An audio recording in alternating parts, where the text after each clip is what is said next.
नमस्कार, मैं मुंबई से मंजू मंगल प्रभात लोढ़ा। सुनने वाले सभी श्रोताओं को मेरा अभिवादन।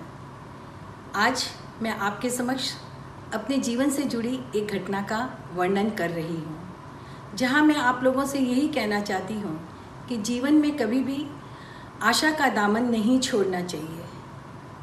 बात आज से 20 वर्ष पहले की है, जब मेरा बेटा 18 साल का था और वो अमेरिका पढ़ाई करने के लिए गया था। वह वहाँ पर रहकर इंडस्ट्रियल इंजीनियरिंग कर रहा था। मेरे बेटे अभिषेक हमेशा प्रथम आया करता था और हमेशा उसका नाम डीन लिस्ट पर रहता था। वह एक होनहार विद्यार्थी रहा है। उसकी जो 6 साल की पढ़ाई थी उसने उसे 4 सालों में पूर्ण की। उसका इंजीनियरिंग का जो फाइनल ईयर था तो अंग्रेजी के एक पेपर में, एक ऐसे में उसके कुछ मार्क्स कम आए, जिससे उसका जो डीन लिस्ट में नाम आना था वह नहीं आ पा रहा था। तो मैं उसके पास उस समय गई हुई थी। जब मैंने उसे कुछ चिंतित देखा तो मैंने उससे पूछा, बेटा क्या बात है? तब उसने कहा, माँ मेरे एक अंग्रेजी के पेपर में कुछ मार्क्स मेरे कम आए हैं, उससे डीन लिस्ट में मेरा नाम नहीं रह पाएगा। तब मैंने उसे एक सुझाव दिया कि बेटा क्यों न तुम अपने प्रोफेसर को एक ईमेल डालो और उनसे अनुरोध करो कि मैं हमेशा से एक होनहार विद्यार्थी रहा हूँ और हमेशा मेरा नाम डीन लिस्ट पर रहता है, लेकिन एक कुछ मार्क्स की वजह से मेरा नाम इस बार डीन लिस्ट पर नहीं आएगा, तो आप कृपया कर मेरा पेपर एक बार वापस देख लीजिए। तब मेरा बेटा बोला, मम्मी ऐसा कहीं होता है क्या? या अमेरिका में मैं कैसे सर को इस तरह से लिखूं?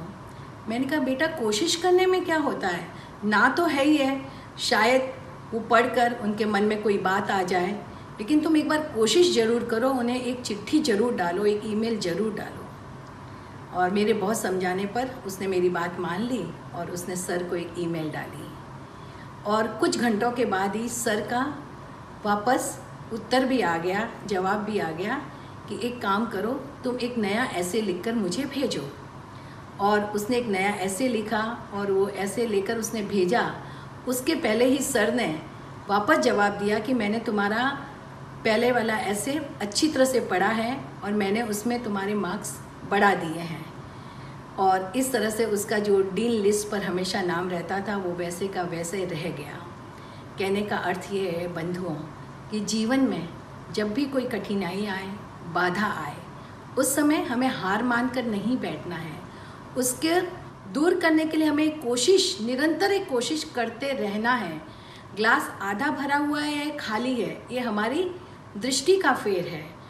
और जीवन में जब कोई कठिनाई में हाँ है, हम समझ लेते हैं कि हाँ यहाँ हाँ नहीं है, या हम शायद हार जाएं, लेकिन उस हार को जीत में बदलने के लिए एक छोटी कोशिश हमें करनी चाहिए, करते रहनी चाहिए। पता नहीं कब हमारी वह हार जीत में बदल जाए। इसलिए कभी भी निराश होकर मत बैठिए, हमेशा प्रयत्न करते रहिए। जीत निश्चित आपकी होगी। नमस्कार।